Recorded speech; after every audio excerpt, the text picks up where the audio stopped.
आई kitchen मध्ये नमस्ते। आजची recipe आहे चहा।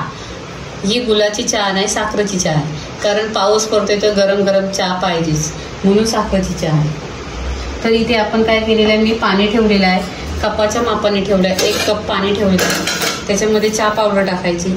1 चमचा चहा पावडर टाकलेली आहे आणि गॅस स्लो केलेला आहे। स्लो गॅसवर चहा शिजवून घ्यायची।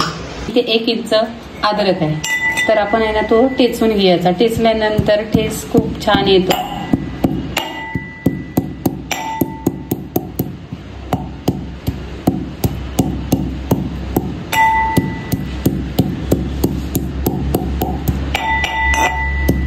इथे बघा अद्रक टेचलेला आहे। तर इथे बघा चहाला उकळी आलेली आहे। ज्यांना डायबिटीस आहे त्यांनी लवकरच तुम्ही दवाखान्यात जा आणि तुमच्या गोळ्या औषधं घ्या आणि रुटीन चालू करा।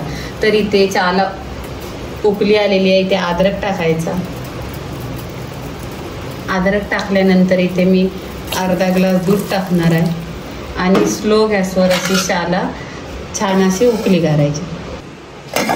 10 मिनिटं झालेली आहे, तर इथं आपण आहे ना 1-2 चमचा साखर टाकायची। साखर जास्त खायची नाही, चांगली नसते शरीराला आणि साखरेने डायबिटीस पण होते। आणि ज्यांना डायबिटीस आहे त्यांनी डॉक्टरची जा, गोळ्या औषधं घ्या आणि चांगलं खायचं, जास्त तेलकट नाही खायचं। तर इथे बघा, इथे आहे ना आपण साखर टाकलेली आहे। तर 1 उकळी आली पाहिजे, 1-2 मिनिटं ढाकण लावून ठेवायची। इथे चहाला उकळी आलेली आहे, तर आपण आता कपात ओतून घ्यायची। इथे बघा गरम गरम चहा झालेली आहे, तर आता ग्लास मध्ये ओतलेली आहे।